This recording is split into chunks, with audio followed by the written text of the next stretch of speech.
Spring army channel पर। दोस्तों आज हम एनालिसिस करने जा रहे हैं 2 जुलाई की बाकी बची हुई शिफ्टों के क्वेश्चंस का, मैथ्स का। तो पहला क्वेश्चन है आपका 66/220 गुणा 100। बहुत सिंपल और बेसिक क्वेश्चन था। जब हम इसको कट करेंगे 0 से 0, 22 से कट गया ये 3 पे और आंसर आ जाएगा 30। आपके आर्मी के अग्निवीर में बहुत बेसिक और बहुत सिंपल क्वेश्चन पूछे जा रहे हैं और हर शिफ्ट में सेम इसी तरीके का कम से कम 2 से 3 क्वेश्चन मिल रहे हैं और आप बड़ी आसानी से 10 से 12 क्वेश्चन अटेम्प्ट कर सकते हैं मैथ्स में। बिल्कुल बेसिक क्वेश्चंस पूछे जा रहे हैं। दूसरा क्वेश्चन देखिए। दूसरा क्वेश्चन आपसे पूछा गया है कि 2, 7 और 6 का LCM। बिल्कुल सिंपल क्वेश्चन है, बेसिक तरीके से निकालेंगे। 2, 7 और 6, 2 से कट गया 1 पे, 2 से नहीं कटता, 2 से कट गया 3 पे। अब हमारे पास यहाँ पे हम इसको काटेंगे 3 से और लास्ट में काट देंगे 1 से, 7 से, सॉरी। तो अब इन तीनों को मल्टीप्लाई कर लीजिए। 2 तिया 6 और 6 सत्ते 42। तो हमारा एलसीएम कितना आ गया? 42। अगला क्वेश्चन आपसे पूछा गया है कि एक व्यक्ति का मासिक वेतन 7600 रुपए है। एक व्यक्ति का मासिक वेतन 7600 रुपए है। यदि उसकी आय में 12% की वृद्धि हो जाए तो उसकी नई आय क्या होगी? तो यानी कि हमारे पास सवाल में दिया गया उसकी मासिक वेतन कितनी दी गई है? 7600 रुपए। जब हमारे पास इस क्वेश्चन में बोला गया वृद्धि है, तो वृद्धि के केस में हमें क्या करना पड़ता है? 100 में प्लस करना पड़ता है 200, जो कि हम जोड़ेंगे। 100 में कितना बोला गया है? 12%। तो हम 12% जोड़ देते हैं। अगर हमारे को कमी करने के लिए बोला होता तो हम यहाँ पे माइनस कर देते हैं, चाहे 10% या 20% जितना भी बोला होता। अब 7600 को अगर हम इससे गुणा करेंगे तो 100 जमा 12 हो गया 112 और बटे में 100, 0 से 0 काट देंगे। 76 को 112 से गुणा करेंगे और हमारा आंसर आएगा 8512 रुपए।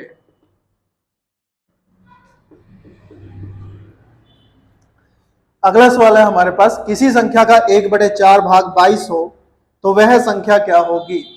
किसी संख्या का, हमें संख्या नहीं पता, हम संख्या को मान लेते हैं x। उसने बोला इसका 1/4, ठीक है। कितना दिया गया हमारे को? 22।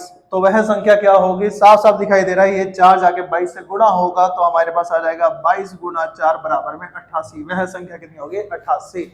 एक एक स्टेप के क्वेश्चन है, बिल्कुल बेसिक, बहुत ही आसान।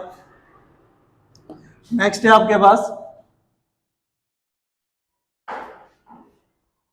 10 केक को 2 व्यक्तियों में 1:1 में बांटा गया। 10 केक को 2 व्यक्तियों में 1:1 में बांटा गया तो प्रत्येक को कितने केक मिले? हमारे पास 10 केक है टोटल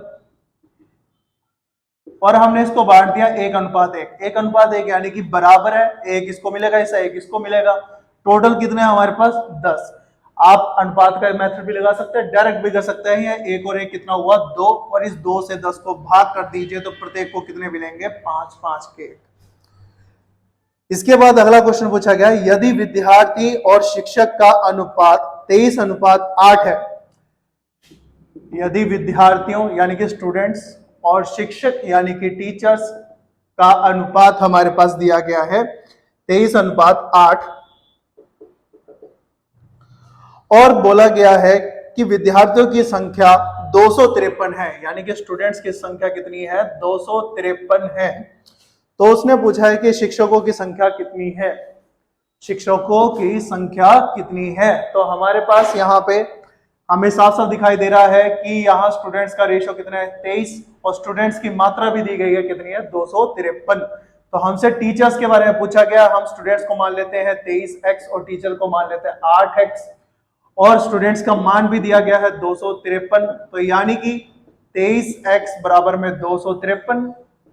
253 को किससे भाग करेंगे? 23 से। ये कट जाएगा 23 एकम 23, हासिल का 2 23 चला जाएगा, फिर कट जाएगा 11 पे, तो x का मान आ जाएगा 11। अब हमें यहाँ पे टीचर्स की वैल्यू निकालनी है, तो टीचर्स है 8x, तो जिसको 8 को 11 से करेंगे तो हमारे पास कितना आ जाएगा? 88 आ जाएगा। बिल्कुल बेसिक तरीके से किया है। आप चाहे तो इसमें ट्रिक भी लगा सकते हैं, डायरेक्ट भी कर सकते हैं। अगर हमें डायरेक्ट करना है तो हम क्या करेंगे? टीचर्स की वैल्यू निकाल लेंगे। सबसे पहले हमें संख्या दी गई है, हम उसको लिख लेते हैं मल्टीप्लाई में। टीचर्स का कितना रेशियो दिया गया है? 8, और बटे में हम स्टूडेंट्स का रेशियो लिख लेते हैं। सीधा काटे इसको, 11 पे कटेगा और आंसर आ जाएगा 88। ये वन स्टेप सॉल्यूशन है और ये आपका बेसिक तरीका है। इसके बाद अगला क्वेश्चन है आपके पास, 8 विद्यार्थियों का औसत 2200 है और इसमें 8 व्यक्ति और जोड़ दिए जाए जिनका औसत 800 है, तो 16 विद्यार्थियों का औसत कितना होगा।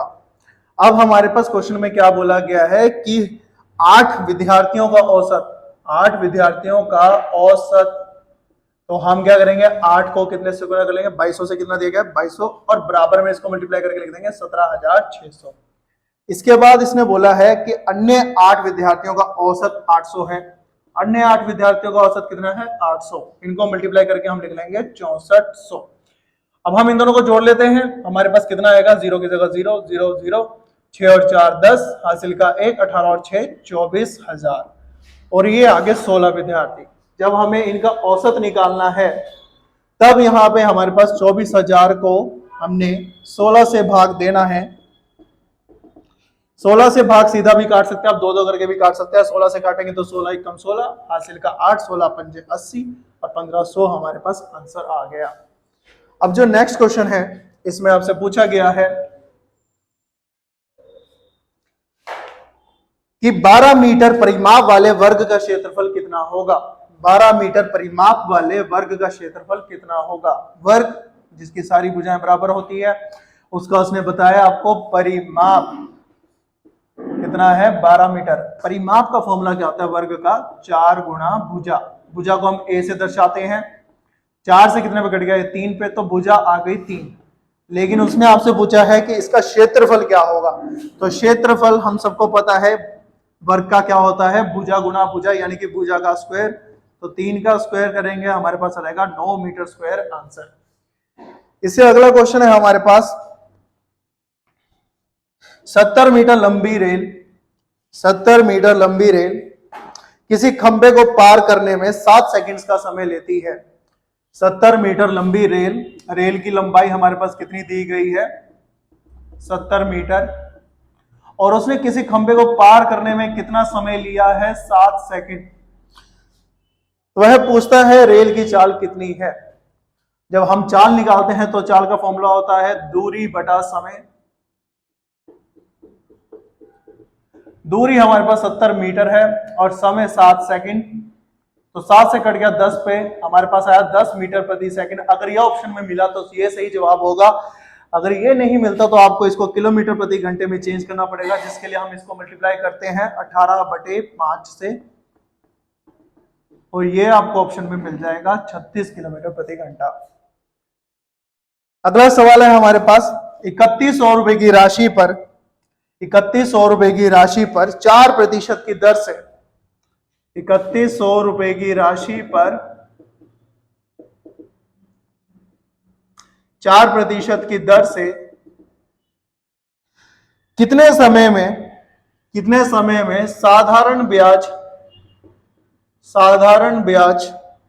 372 रुपए मिलेगा। साधारण ब्याज 372 रुपए मिलेगा। तो साधारण ब्याज का फॉर्मूला हम सभी को पता है, क्या होता है, साधारण ब्याज बराबर मूलधन गुणा दर गुणा समय बटे 100।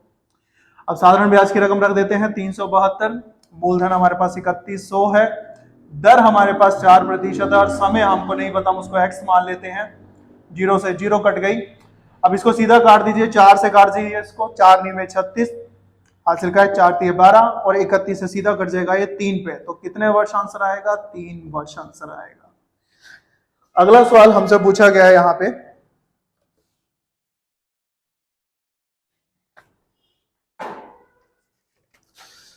सरलीकरण का ये सवाल था।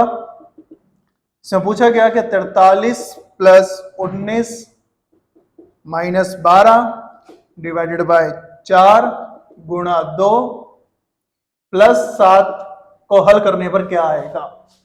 तो सबसे पहले हमें यहां पे बोर्ड मास का ध्यान रखना है, ना हमारे पास ब्रैकेट है ना हमारे पास ऑफ है, हमारे पास क्या है डिवाइड है। तो सबसे पहले हम डिवाइड करेंगे, 4 से काट दिया इसको 3 पे, उसके बाद हम करेंगे मल्टीप्लाई, तो 3 दूनी हो गया 6 और फिर हमारे पास ऐड और लास्ट में सब्ट्रैक्ट। तो पहले ऐड कर लेते हैं हम इन सबको। 43 और 19 हो गए 62, 62 और 7 हो गए हमारे पास 69 में से 6 गया, कितना बचा 63, इसका सही जवाब होगा। नेक्स्ट क्वेश्चन है आपके पास।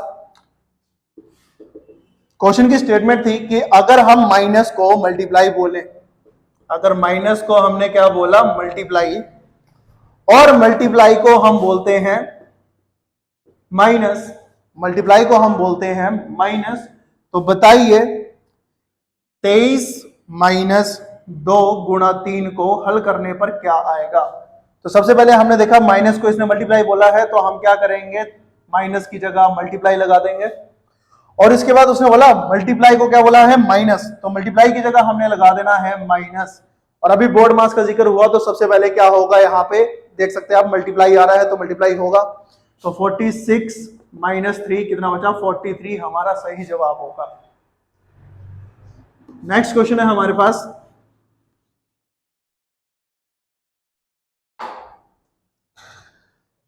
बहुभुज की सभी भुजाएं कैसी होती हैं।